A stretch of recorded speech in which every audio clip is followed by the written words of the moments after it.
Class 12 commerce third semester profit and loss appropriation এর basic এবং format আমি ইন্দ্রজিৎ সূত্রধর এই বিষয়টা চলো একটু আলোকপাত করি। প্রফিট অ্যান্ড লস অ্যাপ্রোপ্রিয়েশনের অঙ্ক তুমি কিভাবে করবে, এটা একটা বিশাল বড় প্রশ্ন। তো প্রফিট অ্যান্ড লস অ্যাপ্রোপ্রিয়েশনের ডেবিটেই বা কে কে আসে আর ক্রেডিটেই বা কে কে আসে, আমাদের এই বিষয়টাকে ভালো করে বুঝতে হবে। ফার্মের দিক থেকে ভাবতে হয়, ফার্মের দিক থেকে ব্যয় হলে তুমি ডেবিটে আনবে।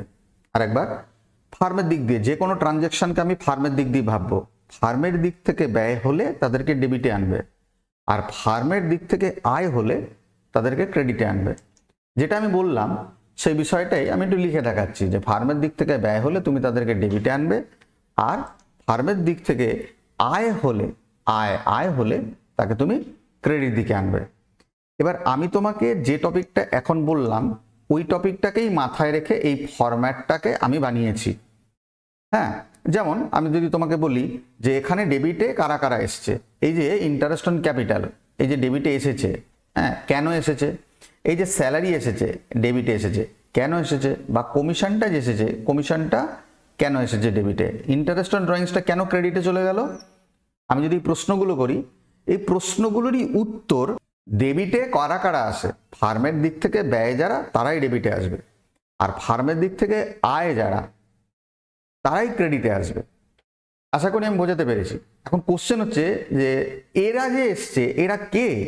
অ্যাকচুয়ালি অঙ্ক যখন আমরা করব বা আপনার যখন পার্টনারশিপ ফার্ম নিয়ে আলোচনা করব, দেখবো প্রচুর রকমের অ্যাডজাস্টমেন্ট দেয়।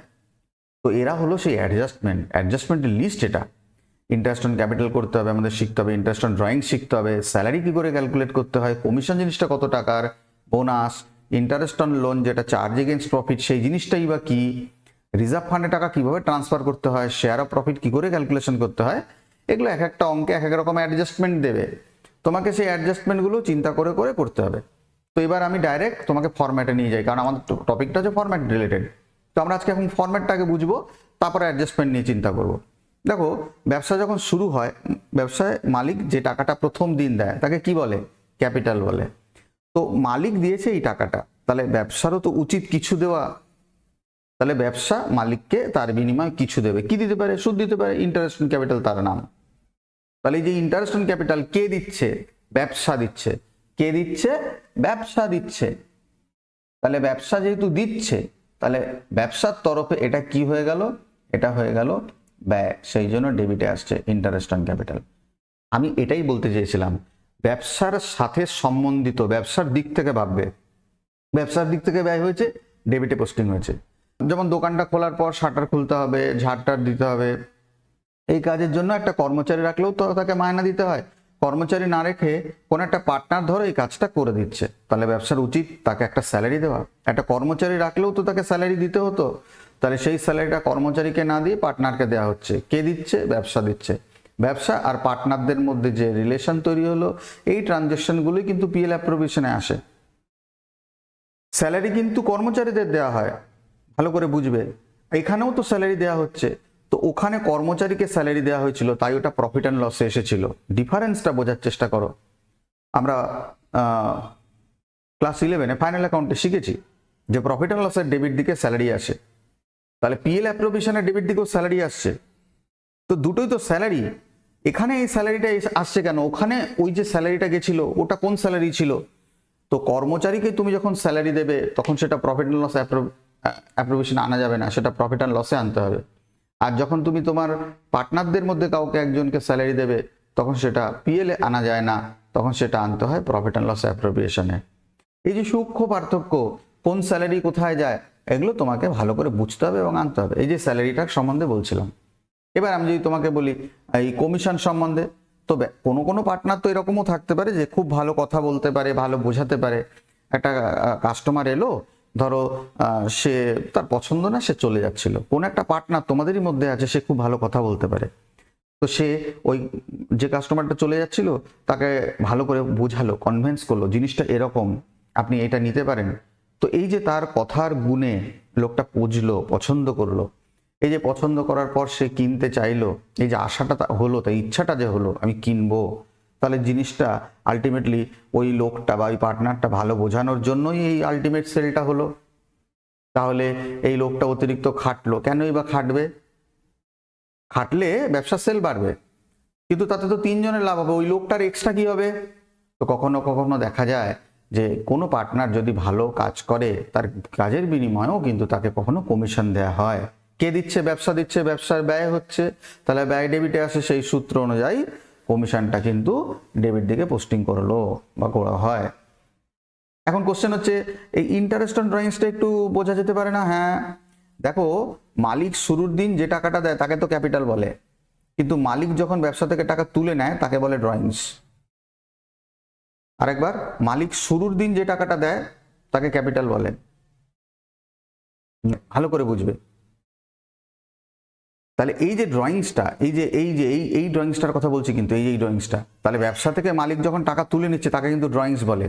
তাহলে মালিক যখন ক্যাপিটালটা দিয়েছিল তার উপর সুদ যেমন ব্যবসা মালিককে দিয়েছিল, তাহলে ব্যবসার টাকা মালিক তুলে নিচ্ছে, মালিকেরও উচিত ব্যবসাকে কিছু সুদ দেওয়া, একেই ইংরেজিতে ইন্টারেস্ট অন ড্রয়িংস বলে।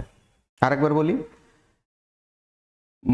মালিক যে টাকাটা দিয়েছিল ব্যবসায় তাকে তো ক্যাপিটাল বলে, আর ব্যবসার টাকা তুলে নিলে তাকে তো ড্রয়িংস বলে। মালিক ক্যাপিটাল দিয়েছিল জন্য ব্যবসা মালিককে সুদ দিয়েছিল, ব্যয় হয়েছিল, ডেবিটে পোস্টিং হয়েছিল।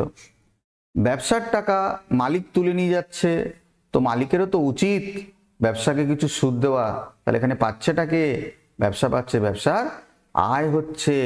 ব্যবসার কি হচ্ছে? ব্যবসার আয় হচ্ছে। ব্যবসার আয় হচ্ছে জন্য এটা ক্রেডিটে পোস্টিং হচ্ছে, তাহলে তার নাম কি? Interest on drawings. আশা করি আমি বোঝাতে পেরেছি। তো অনেক সময় অঙ্কের মধ্যে রিজার্ভ ফান্ডে টাকা ট্রান্সফার করার কথা বলে দেয়, কোনো একটা পার্সেন্টেজ বলে দেয় আর বলে এত পার্সেন্ট প্রফিট রিজার্ভ ফান্ডে ট্রান্সফার করো। তো যে প্রফিটটা বলবে তার সাথে পার্সেন্টেজটা গুণ করে তুমি ফান্ডের টাকা ক্যালকুলেশন করে ডেবিটে পোস্টিং করে দেবে। এখন কোশ্চেনে তুমি তাকে ডেবিটেই বা কেন আনবে? এটাও তো একটা কোশ্চেন। আমি তাকে ডেবিটে কেন আনবো? কারণ এই লাভের টাকাই তো আলটিমেটলি রিজার্ভে ট্রান্সফার করছো, তাহলে লাভের টাকা কমবে না?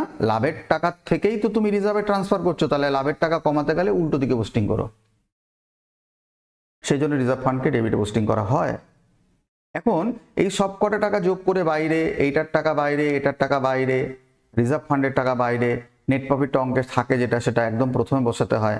হ্যাঁ, তারপর ইন্টারেস্ট অন ড্রয়িংসগুলো যোগ করে বাইরে নিলে, তো এই সব বাইরের টাকাগুলো যোগ করে যেটা বড় হয় সেটা টোটালটা বসাবে। বসানোর পর হয় এদিকে টাকা কম পড়বে আর নালে এদিকে টাকা কম পড়বে।